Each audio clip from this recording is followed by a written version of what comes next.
Here with Glover U, coming at you with some important information for 2020 predictions, disruptions, and solutions. This is probably one of the most important videos that we've produced so far this year, and I hope you'll watch it maybe a couple times as you're putting your business plan together for 2020. So why is this important right now? Well, of course, it's business planning season, and anytime you put a business plan together for the upcoming year, you should always take into consideration a couple things. There's a study, number one, that I always print off. It's called the National Association of Realtors Profile of Home Buyers and Sellers. I always print that study off every year because I want to know what the trends are. I want to know what the buyers are saying, what the sellers are saying, what the consumer is expecting from us, and that's a great report that I print off every year as I'm doing our business planning. Before you go to do your business planning this year, I want you to watch this video. And the reason for that is because I'm going to share with you things that you need to be prepared for, things that you may need to adjust, some skills that you might need to adapt, and of course some goals that you might need to put in place for 2020, because we've got an interesting year coming up. Not just because it is the start of essentially a new decade, and ending of 2000 to 2020 decade, or 2010 to 2020, but because there's some changes taking place in the market. And I'm not just talking about the real estate market. There's two types of markets that you should be aware of and that you should follow on a regular basis. Of course, there is the real estate economy, and then there's the real estate industry. So let me first make sure you understand the difference between the two. The real estate economy has to do with interest rates, it has to do with listings taken, listings sold, buyer-controlled sales, days on market, home appreciation rates. That's the real estate economy. And then there's the real estate industry. And industry is trends, technology, changes, laws, things that happen in the industry that we have to plan for. So we got two things that you need to pay attention to every year. What's going on in the real estate market economy and what's going on in the real estate industry. All right? Sometimes we only pay too much attention to the industry, not enough attention to the market, or vice versa. Now, you've probably heard for years, doesn't matter what's going on in the market, you make your own market. And the reality is there's a lot of truth to that. The difference is this year we've got some pretty significant changes taking place to where if you continue doing what you've been doing, you will see a difference in your business, and it won't be a positive one. All right, so a couple things I wrote down here. 3 disruptors that we're seeing take place right now, and we believe will become even bigger disruptions in our industry in 2020.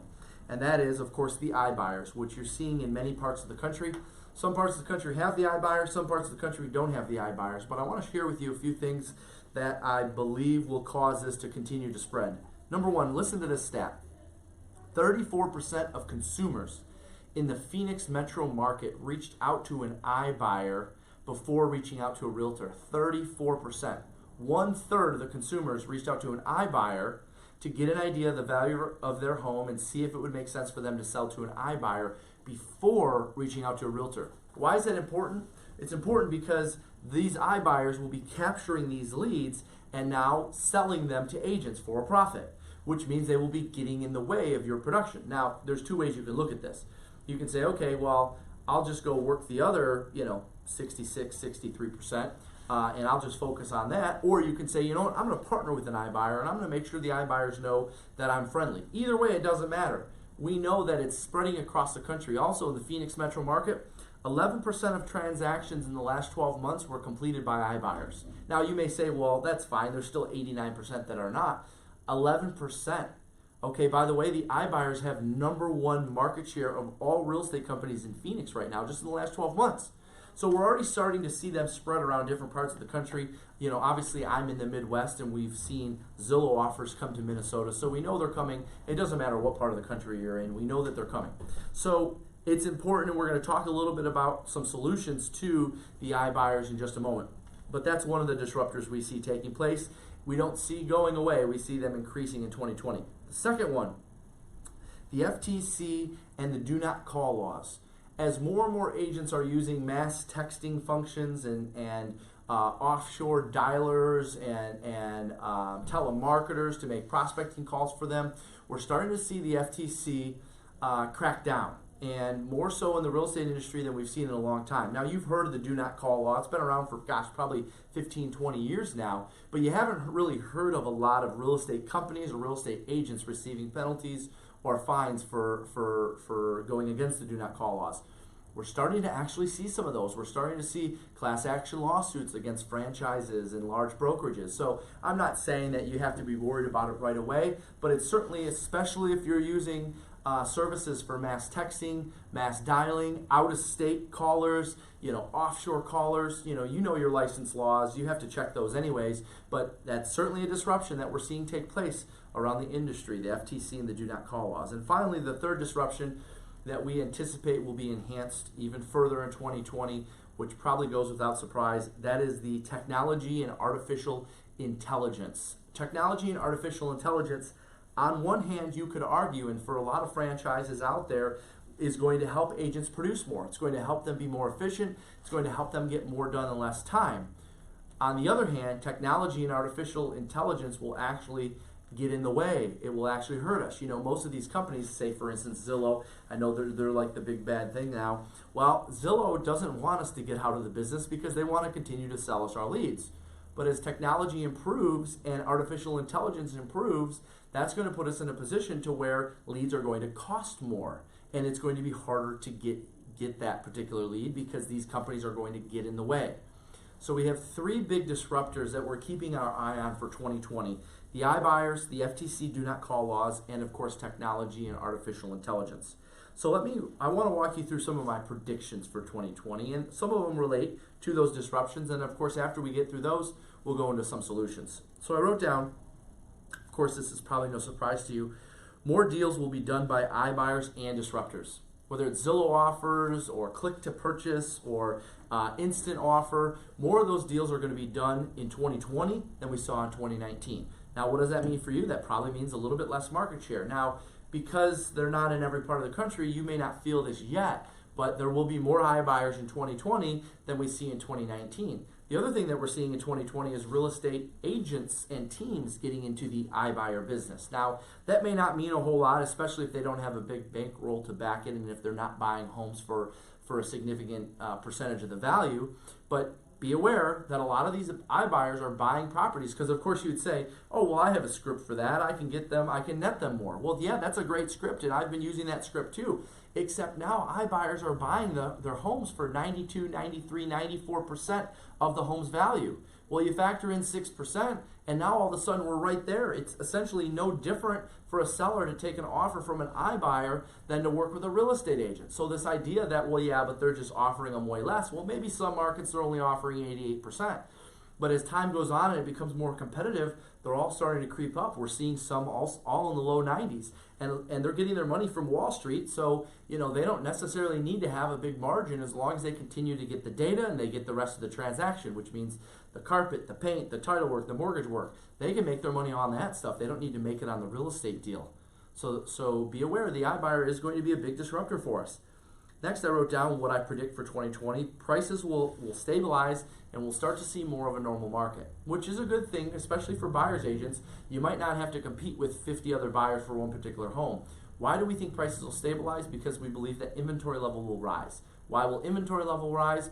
Inventory levels will rise because the word will get out there that the market is starting to slow. And average Joe, mom and pop buyer, seller will say, let's take advantage of the equity in our home now while we can. And also investors will start to offload properties. Some things that we plan on seeing in 2020.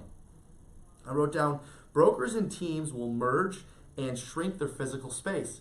So you'll start to see a lot of brokerage mergers and you'll start to see a lot of team mergers. And of course, you'll start to see smaller physical spaces. More agents working out of smaller space. We already saw that in 2019. We believe that will continue in 2020. I wrote down there will be less teams in the real estate industry, but there will be bigger teams. So because of all the mergers taking place, there will be the teams that provide a high level of value, high level of service, whether it's marketing, advertising, or service to the agents in terms of transaction management, whatever it is. You're going to see smaller to medium-sized teams start to merge with larger teams, and the larger teams will get even larger. We plan on seeing that in 2020. Next, I wrote down distressed sales will increase. Why will that take place? Well, because whenever a market starts to soften, there becomes a little bit of uncertainty, especially in an election year. We tend to see more distressed sales taking place. And some markets across the country are already seeing this in 2019. So we definitely believe we'll see just as much, if not more, in 2020.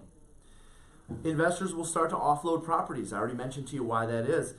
Excuse me, as investors get word that prices have peaked and appreciations are slowing, they'll offload properties so that way they can get their equity out of them.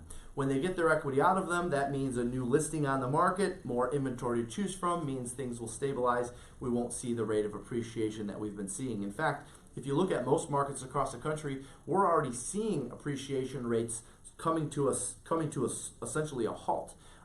Year-over-year values of maybe 2 or 3% with a plus sign still, but compared to last year, we were seeing year-over-year values in the double digits in most markets. So we go from double digits to single digits in just 1 year. What happens? Investors get scared, they get worried, they start to offload properties. We're seeing that in markets across the country. Good news in 2020, appraisal issues will decline. You'll have less issues with appraisals. More lenders and buyers will be getting appraisal exceptions, and appraisals won't be coming in low like they were at one point in time because the home values aren't raising faster than the appraised prices. They're staying pretty flat or maybe going the other way in some markets. So the good news is we won't see a lot of appraisal issues. So, which means less multiple offer situations, buyers' offers getting accepted the first time around. However, they'll want to see more homes. There will be more homes for them to choose from, which means they'll be less urgent. So meeting a buyer on a Monday and selecting them on a home by Thursday or Friday because there's only 5 to choose from, that's going to change. When they've got 10, 12, 15 homes to choose from, they'll look at those 10, 12, or 15 and they know that there's more coming on the market, so they won't be as urgent to buy a home, something we'll see in 2020. I wrote down social media will become tougher to compete. Facebook and the social media companies are doing everything they can to try to hide or block as many of the business looking posts as possible. They don't want everyone's news feed to be full of a sales pitch. So you're going to have to get creative in ways to stand out on social media in 2020 if you want to get the same amount of business. If you didn't change a thing, the amount of business that you see from social media, for instance Facebook, will decline in 2020 if you don't change anything. What do you need to change? Well, maybe you need to go live more often. Maybe you need to use more photos in your posts. Whatever it is, that's a whole other discussion, but it's going to be tougher to compete on social media in 2020 than it was in 2019. I wrote down AI responders, artificial intelligence responders, and CRMs will win the game. I mean, think about it. If artificial intelligence responders are able to respond to consumers, how will that affect your business moving forward? Well, if you embrace it, you're going to be just fine. But if you say, you know what, no, I don't need a CRM with artificial intelligence response, you're going to lose to the agents that are using that in every single lead. I wrote down consumers in your database will be less loyal. Why will consumers in our database be less loyal? The answer to that is simple, because when things get easier for them, whether it's technology, whether it's reaching out to someone through internet, through an online source like Zillow, they can get their answer like that. They're going to be less loyal and less likely to reach out to real estate agents. And I'll give you a perfect example. For those of you that were in the business 7, 10 years ago, you probably remember the whole idea of free CMAs. You know, you used to see it in the phone book, you'd see it on postcards. It was just a regular occurrence that you'd see on a regular basis. Get your free CMA. Want to know your home's value? Come, reach out to me today and I'll give you an idea what it's worth. Honestly, how many consumers do you believe are reaching out for a CMA today? Slim to none. Why is that? Well, because they can go to Zillow first to check their estimate. They can go to Redfin. They can go to Trulia. It all has an idea of what their home is worth. They don't need to call us anymore. So if you wanted to argue, well, why will consumers be less loyal? That's a perfect example right there, because the technology is offering them something a lot quicker and without having a discussion. Therefore, it leads to less loyalty. All right. So guess what happens? Why will consumers be less loyal? I've got some thoughts there on that particular point, because when you think about your business in 2020, you need to put a plan together that involves keeping your clients loyal to you. I want you to take into consideration that what you're doing right now will cause you to have less transactions in 2020 than you had in 2019, because your clients will be less loyal to you. So when you're thinking about your 2020 plan, which I'm going to give you some solutions in a minute, I want you to think about, okay, write this question down. How can I keep my current and past clients loyal to me? And then come up with solutions. We'll talk about that in a second. Okay, so why will consumers be less loyal? Well, becoming loyal to their tech, iPhones, Amazon, Zillow is something that we're seeing consumers do. I gave the example of the CMA. They're more loyal to their cell phone, to their Zillow account, to wherever it is where they go on and check their home's value than to anyone else right now when it comes to real estate. So this idea that if they're ever thinking of selling, they're always going to call you to get an idea. 95% today start their home search online, and they're being constantly marketed by other realtors with great online reviews or great response times. What's going to happen? Especially you guys have been in the industry. You've all gotten this call. Oh, Jeff, I'm so sorry. We were going to call you. It happened so fast. We saw this house on Zillow, and we went out to an open house, and there was 5 people there, and we didn't want to lose out on it, so we just made an offer. What was the first line in that example? Because it's happened to all of us. We found an open house on Zillow. We went over there. There was a frenzy. We made an offer. I'm sorry we didn't use you, even though you've been in our database for 5 years, 10 years, 15 years, even though we've sent you to client events, and we've sent you pies, and we've done this, and we've done that. Consumers will be less loyal to the database in 2020. Mark my word on that. So here's the good news. I got some solutions for you. All right? And I want you to write these down. Okay, number 1, we have to add value to keep them loyal to us. Okay, that's kind of the overarching thought behind this entire video, if you will. We have to add value to keep them loyal to us. We know they're going to be less loyal. If at this point in the video you haven't figured that out, you got to go back and watch it again, because we know they're going to be less loyal in 2020. So how do we not only keep them loyal, but how do we make them more loyal? Well, there's 2 ways you grow a business through a database. You either add more people to it or make the people that are in it refer you more. Well, how do we do that? I wrote down, you add value to keep them loyal. So here's some questions that I want you to consider. Okay? I want you to write up this question on a whiteboard or on a yellow pad or wherever you can write these things down, and I want you to answer these questions. Obviously, you don't have to do it right this moment. Do it at a later date. Do it as part of your business planning. Okay? I want you to write the first question down, and that is, what do I have to do so a customer never has to call me first? What do I have to do? What do I have to change? What do I have to add? What do I have to implement so a customer never has to call me first? Think of your transaction. By the way, we've identified 67 pain points in a seller transaction. From the time you take a listing all the way to closing. 67 opportunities where a consumer is waiting to hear from us on something. So every year we do this activity as part of our regular business planning. We write up that question. All right, what can we add, change, or implement so a customer never calls us first? All right, I use the appraisal example all the time. You know, the appraiser leaves, the appraisal's between 4 and 5 o'clock. It's 5:01, your phone rings. Hey, Jeff, the appraiser just left. You got our results back yet? No, I don't have the results back yet, right? It's going to take 3-4 business days before they get the report. But what if you beat them to that call? Or better yet, what if something happened, whether it's through your CRM technology or through you personally, where you reached out to them prior to that call even being an option? Think about that. What do I have to do so I never have to? Why is that important? Well, it's important because if you survey consumers, again, going back to the National Association of Realtors Profile of Home Buyers and Sellers study every single year, number 1 complaint by consumers, I always had to call my agent first. I always had to reach out to them first.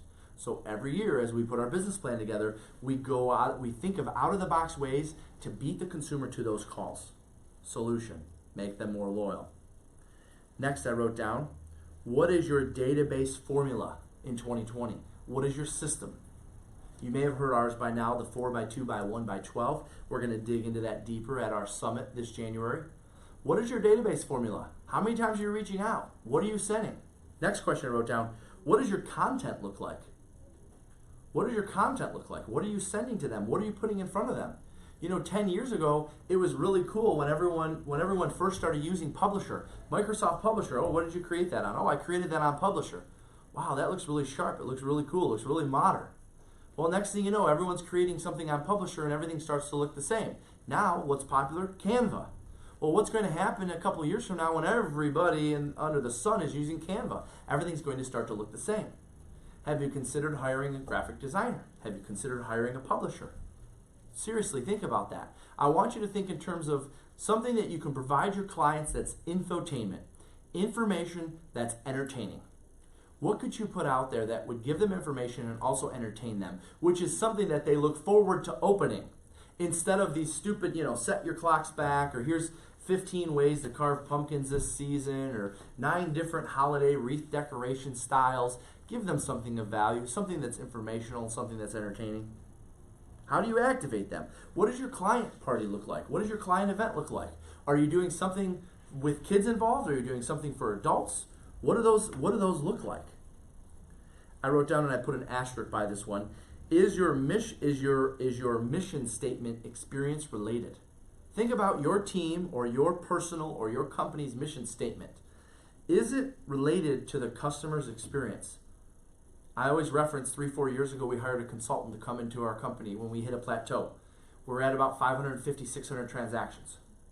And there's 2 things we got out of that. Number one, we needed to create a mission that our associates could rally around that had to do with the customer experience.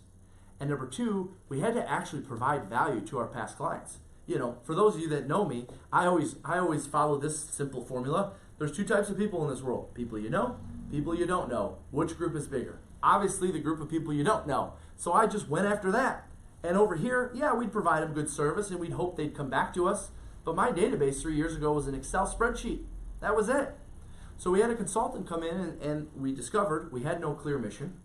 And we needed to create a mission that our associates could rally around and had a lot to do with the customer experience. So you probably see, live unreal. Where did that come from? Living an unreal experience to deliver one. Living an unreal experience to deliver one. What does that even mean? Well, what that means is if you're living an unreal experience on this earth with your family, with your coworkers, you're more likely to deal one to the customer. They're going to feel that in the experience. They're going to feel that in your attitude. They're going to feel that in your excitement. So is your mission experience related? And of course, do you have a database plan? We never had a database plan. So what's really cool, we've got an event coming up in January. We're going to dig into what did we implement? And how did we arrive at that mission? And what is it like in our culture around that mission? Okay. I wrote down, what information will you share with them and when? Right? We're talking about helping our consumers be more loyal to us. What are we going to share with them? How often are we going to share it? Do you have a database calendar for the year? Have you outlined every week or every month what you're going to do in advance? I would encourage you to do that as part of your business planning. How can you make your client's life easier in real estate? How can you make the transaction smoother? What does your client rewards program look like? How could you help them to live an unreal life? What I love about the whole adding value to the database is it really solves the problem of the concern we have with some of these disruptors, right? When you think of the iBuyers, when you think of the FTC and do not call laws, when you think of technology and AI getting in the way, it really puts us in a position to have consumers that are more loyal to us. Which is why, if you haven't figured out by now, our number one focus, and I say our, Jeff Glover and Associates, the real estate team we have here in Michigan, and also Glover U, our training and coaching organization, our number one focus for our clients and for our business in Detroit and in Grand Rapids is to build a massive database, add value to it, and improve our ROI. So there's no wonder why at our event, which is coming up in January 6th, 7th, and 8th in Orlando, we are spending 3 days talking about how to build a massive database, add value to it, and how to get the most out of it. Now, I'm going to share what we did because, by the way, we went from less than 100 transactions from our database 3 years ago to over 400 today. So I'm going to share with you what we did to go from 1 to 400, which I think it's important that you hear that. We talked a little bit about that. We created the mission. I added a formula. We're going to dig deep into that. But more importantly, I've scoured the country for agents and teams who have claimed that their database business is their number one source of business, number one, and number two, they have to be closing at least 100 transactions a year from it before I'll put them up on stage. So I have 5 panels going on. I've got 6 one-on-one interviews. I've got 6 sessions where I'm sharing with you everything we did. Right now, I've already lined up 2 keynote speakers. By the way, the keynotes, I should share with you, when we implemented this customer service experience in our company, we read a book and we studied a book and we read it weekly with our associates at our sales meetings and we really dived into it. It's called The How of Wow. All right, Secrets Behind World-Class Service. You may have seen this book, Simple Truths, small, easy to read books, but it's 50, 60 pages, 70 pages or so. We read this book. We also read Polling Together, which is 10 Rules for High Performance Teamwork. And finally, Leading with Passion, 10 Essentials for Inspiring Others. So if you want to pick up some books, I encourage these 3 books, Leading with Passion, Pulling Together, and The How of Wow. Why am I sharing with you these 3 books? Because I have the author, John J. Murphy, as one of our keynotes at this January's event. By the way, it's called the Live Unreal Summit. If you haven't had a chance to check it out yet, I would encourage you to go to liveunrealsummit.com. That's LIVEUNREAL Summit, SUMMITT.com, liveunrealsummit.com. So you can Google it, it'll come up. All right, so why am I sharing these books with you? Because that's our keynote, the author of these books. He's written 20 plus books on the customer experience, leadership, management, and so forth. Also, another keynote that we've secured, his name is Bruce Himmelstein. Bruce Himmelstein not only was an executive for Oceania Cruises and Marriott, most notably he's known as a former chief marketing officer for the Ritz-Carlton. And he was behind Blow the Dust Off the Lion and Crown campaign, which essentially revived that brand. So we're going to have him on stage sharing, once you've got this great customer experience, how do you let your database know about it? How do you tell the world about it? So we've got a great guy on the customer experience who we've personally worked with, and then we have Bruce Himmelstein, former executive at Ritz-Carlton. Nothing to do with the real estate industry. Why is that? That's because I want you to stand out in your market. I want you to stand out amongst your database. All right? If you're wondering, well, why wouldn't you bring a keynote from the real estate industry? Because they're sharing with hundreds, if not thousands, of realtors across the country. I want someone from outside of the industry who thinks different, thinks outside the box. We have 2 days of masterminds, 12 different masterminds in total. We've got a welcome party on Monday night. Again, 6 sessions that I'm doing personally, 20 plus panelists, 6 one-on-one interviews, and 3 amazing days together. Now you're probably wondering, this must be like $1,000 or something like that. Nope, it's $299, $299, which means it's less than $100 for each day. All right, by the way, right now, flights are still around $200 or less. Some of our associates booked their flight for $132 today. Detroit to Orlando, not bad. Depending on what city you're in, it may be more, maybe less. But we're seeing most major cities around $200. So book your flight early before those go up. Finally, the hotel. Normally this hotel is about $220 to $230 a night. We've got them down to $185 a night using our group rate. So even the hotel is on a discount. So your registration is $299. Hopefully you can book a flight for a couple $100, and your hotel is maybe $600 out the door. You're less than $1,000 for 3 full days. I know conferences that charge $600, $700, $800, $1,000 just for the registration. Again, go to liveunrealsummit.com or go to Glover U, click on events, you'll see it right in there. All right. Other than that, my hope for you in 2020 is that you take everything we shared in this video into consideration. I would encourage you to go back and watch this again, because I shared with you the disruptors, I shared with you the predictions, and more importantly, I shared with you the solutions. And if you want to be a part of the solution, then join us January 6th, 7th, and 8th at the Omni Resort in Orlando, Florida. At the beginning of the year. It's not busy yet. It's beautiful down in Florida. I don't care where you're coming from. It's a great time of year to be down there. Come a couple days early. Bring the family. A lot of people are actually bringing their kids down the weekend before. We purposely did it on a Monday, Tuesday, Wednesday, so you can enjoy Friday, Saturday, Sunday with your family, and of course they can stick around for Monday through Wednesday, or they can head home separately. But seriously, what else you got going on January 6th, 7th, and 8th? It's not like all of a sudden our phones are ringing off the hook and everyone's saying, oh, we want to put our home in the market, we want to put our home in the market. It's still slow in the business, and it's a perfect time to start the year off right. So we hope you'll join us again. That's at the annual Live Unreal Summit. We're anticipating 1,000 realtors, top agents and teams from across the country. We hope to see you there. Make it a great day. Bye.